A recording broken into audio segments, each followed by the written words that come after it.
Okay, we're going to kick it off with a great guest.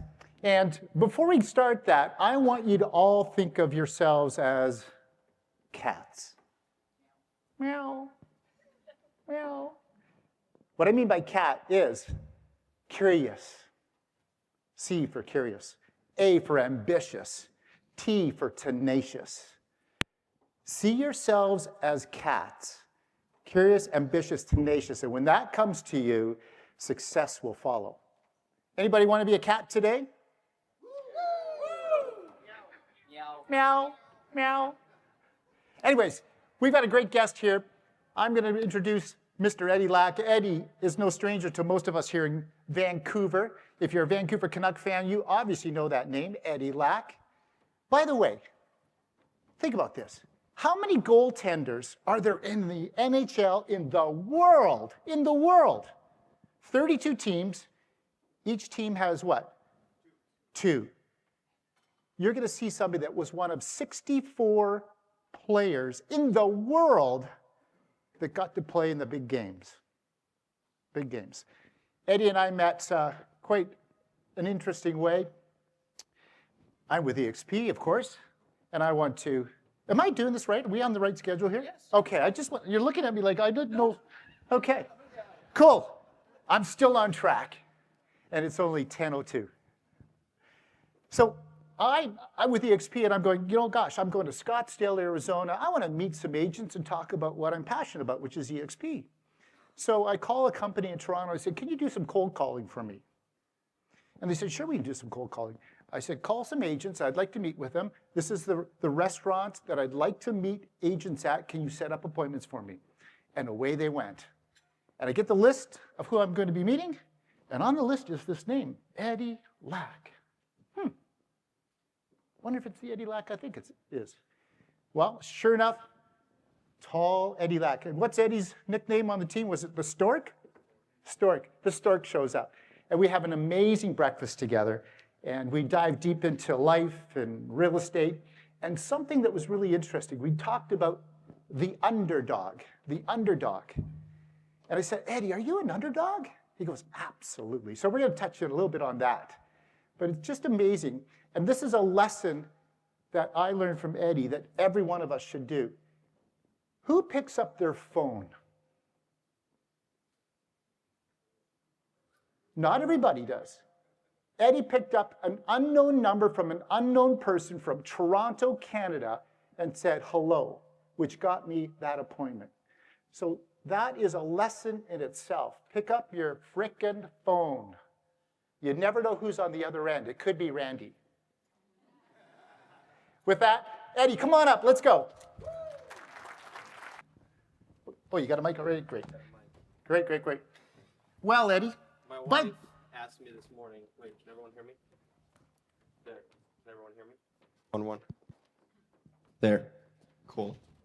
Yeah, my wife asked me this morning if I was nervous speaking in front of this many people, and I said, well, I'm used to letting goals in front of millions, so this is going to be easy. You're on your own.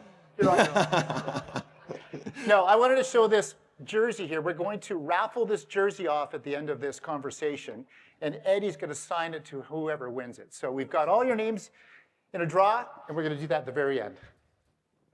Eddie, welcome here. Thank you for having me. Are you nervous? Nope. Awesome. Well, what I want our listeners here, our guests to know is what it took to transition. And so my first question would be, you fought for a spot in the NHL, only 64 spots. And, that underdog mentality that we talked about, how does that translate into real estate in your day-to-day work today? Yeah, you and I have talked a lot about the underdog and the underdog feeling. I mean, throughout my career, even when I started playing hockey, I was never the best guy on my team. I was always top 5, top 3, but I was never the guy that everyone thought was going to get to the next level, right? And I just think that helped me tremendously, not feeling satisfied and always working towards your next goal and not getting too happy or too high all the time, right?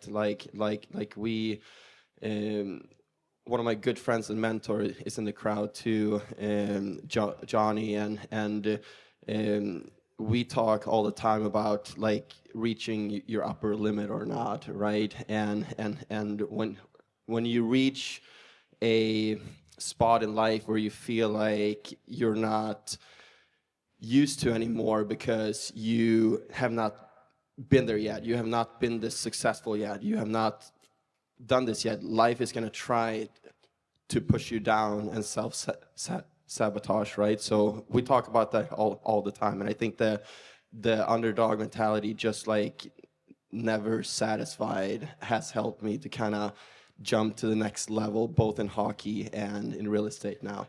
Well, and you're behind Luongo as well, right? I know. I know. It was the anniversary for the Heritage Classic the other day, which always blows my phone up. So yeah, the day that I ruined the franchise for the next 10 years. So yes, and you know Eddie's no slouch in the game of real estate either. So you're often in that $50 to $75 million range of volume, correct? Correct. Yeah. So not a slouch, and I should have mentioned this at the introduction. So Eddie works mostly in the Scottsdale area of Phoenix, but you'll also work some other areas too. But that's your specialty, which is the Cactus Corridor? Correct. Yes. Correct. No, and I started as an agent, and I kind of developed more into developer slash agent, and we help a lot with the Airbnbs and everything. It's been a lot with just helping mostly Canadians, because 70-80% of my clients are Canadians. So mostly helping Canadians transition into the U.S., whether it be with a second home or an investment property, or invest with my developments and stuff. But yeah, that's kind of what I specialize in. So right on. So high net worth clients in most cases, because the Canadians are going across the line to Scottsdale, generally high net worth clients. How do you handle a high net worth client? Is there something that you do that is special or that brings them to you? I don't know. I almost feel like I am even a little bit harder on my high net worth clients than I am with regular clients who have not bought in the US or anything before, because I expect them to have a little bit more knowledge and know what's going on, right? So I think that has helped me. Like a lot of agents obviously try to just make them feel happy, when I'm more like the guy that's going to tell them what they need at that point, right? Mm-hmm. That's a good way to put it. We need to feel and present ourselves as if we're medical doctors. We really do. We need to be more professional in what we do, which is what you're doing. Hockey has this pre-game routine. I'm sure goalies have these routines. How have you translated that into real estate? Do you have a pre-client routine or anything that helps you be more adjusted for that client when he shows up? So, I mean, preparation is everything, right? Did you have a really cool thing that we need to know about your pre-game routine? No, like in hockey, I was more like I had to put the gear on the same way and the socks on the same way. And like when you watch me play in between whistles, I always did the same kind of routine and everything, right? So more just like rituals for me. I think when I first started in real estate, it was more just for me to.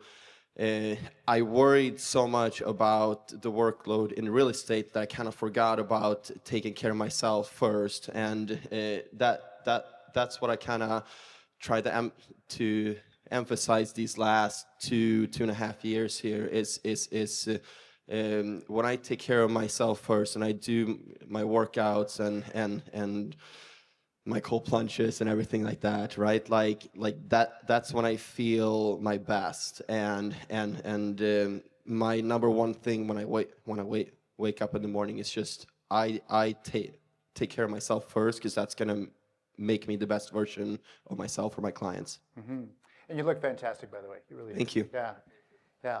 And that's because you take care of yourself. But you need to take care of yourself in order to be able to take care of clients. And that's such an important thing.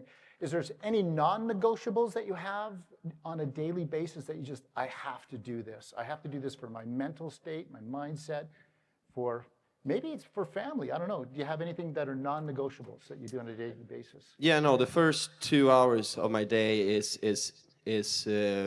with my kids, and we stretch and we have breakfast together and everything, and then I always get my workout in before my first meetings of the day and everything. So no, it's that's kind of what feeds my soul, right? And that's a non-negotiable for me. Right on. Is there something from hockey that you like so transitioned that it was just like no issue? I'm going to transition this from hockey into real estate. I think it's just staying even keel. I think you call it, right? And when I first started, it was almost like I counted my commission check when you first went in that listing appointment, right? And there's so much work left to be done and everything. So it's real estate has so many ups and downs and so many issues that get thrown at us on a day-to-day basis, right? So it's I try not to get too high or too low depending on what gets thrown at me, because there's always a solution that I can find eventually, but some days it takes me a little while. Mm-hmm. And speaking of highs and lows, because social media is such a powerful tool, and marketing and so forth. But as a player, I'm sure all those highs and lows that you saw, or maybe you didn't look at the paper, I don't know. But as a pro athlete, would you look at the paper and see the highs and the lows in the paper? Not really the paper, but I was very active on social media and everything. And I think that's one of the things that when I look back at it, that I think, because I'm an extreme people person and I want everyone to love me. And that's one thing that I kind of wish that when I look back, that I would do differently, that I wouldn't really care as much about what other people thought, as long as I was happy with my performance myself, right? So if I could do it all again, that's probably one thing that I would change.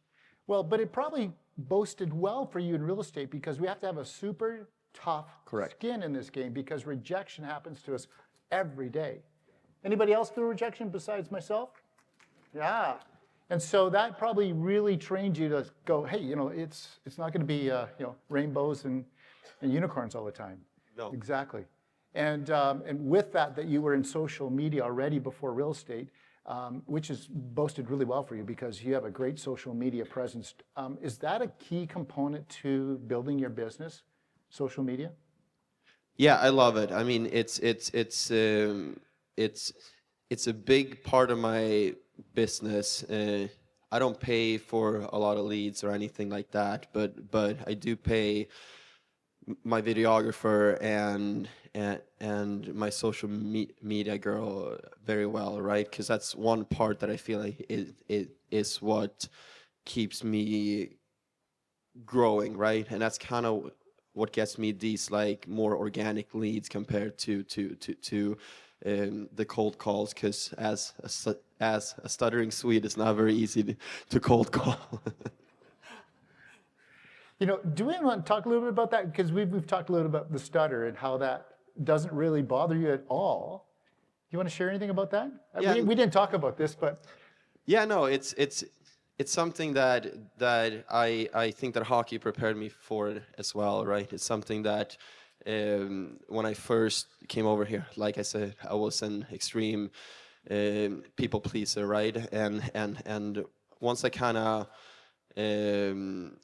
just embraced who I am, right? And then I got so many positive responses from other people that's been in the same position as me, right? Too, and those are like the best messages and emails and stuff that I get like still. I mean, there's this one girl that I started talking to her, and her mom when I played her. So she was like 9 or 10 years old, and like we still keep in touch and everything, because she felt that I helped her through like a rough patch with school and everything, and those are like the stories that I love. So wow, that's a great message. Great message. Just give them a hand for that. And I think there's a real lesson there for all of us, that it's our authentic self that is really the value. It's the genius inside of each and every one of you. So a great message. Thank you for sharing that. So you talked about leads, and you get organic leads. Well, you just got 250 partners. There's 250 people here. And so, we really want you to share a little bit about the market in Scottsdale. And why would somebody in this room refer you some business? yeah, so I think that one of the things that I learned from doing this in the beginning, I almost felt that all the other agents were competitors to me, while what I learned over these years and everything is that like this only works if we all work together, right? And that's the team mentality that I have as well. And like I said, most of my clients come from Canada, come from Vancouver, and would love to work with all of you to like see if there's some synergies there, whether it being through a second home or an Airbnb, or bills to build wealth in U.S. currency, right? It's something that I really try to emphasize in my business now as well. Mm-hmm.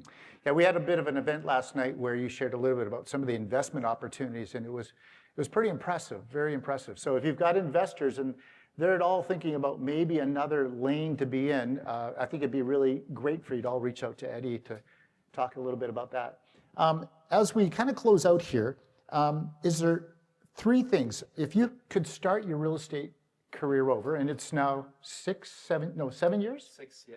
6. 6 years. And you're retired from hockey for 7? Like right around that time, because I had my second hip surgery and I was still on crutches when I took my real estate license and everything, so I'm not going back. Yeah. Awesome. So if there's 3 things that you could share with our audience here that you would maybe do different, or say, no, I wouldn't change a thing, I think that's important for us to hear the 3 things. Yeah. So I think one, I would get a mentor like yourself, right? And that's one thing that I've learned as well, that if I had a mentor like you when I started, I think that would have just like I could have learned from your mistakes instead of making the mistakes myself and then learning, right? So 30 years of mistakes, yeah. Yeah, exactly. So one, get a good mentor that inspires you, right? 2, just like I said, I would more partner up with amazing agents like yourself earlier in the game than what I did, because I think that like the key to this game is collaboration, and 3, I'll probably get into the development game sooner, because I really found a passion in that now. So yeah. Right on. Coaches have coaches have coaches. There's no shortage of being coached. I have a coach, yet I coach, right? And my coach has a coach. So it's really important to collaborate and lean on others and get mentorship and so forth. Well, let's give away this beautiful jersey here. Let's do it. Let's do it. So we're going to do a raffle here for that jersey.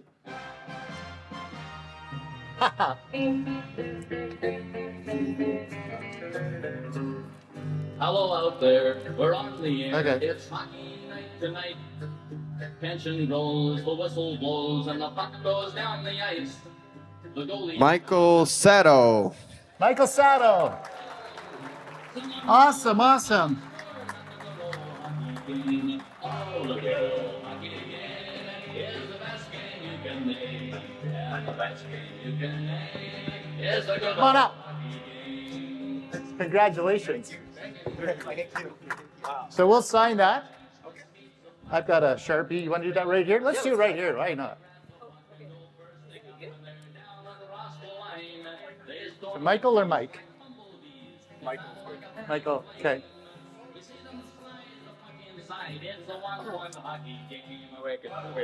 On my birth certificate. Oh, awesome. Let's stand up, everybody. Congratulations, Michael. Yes. Thank you.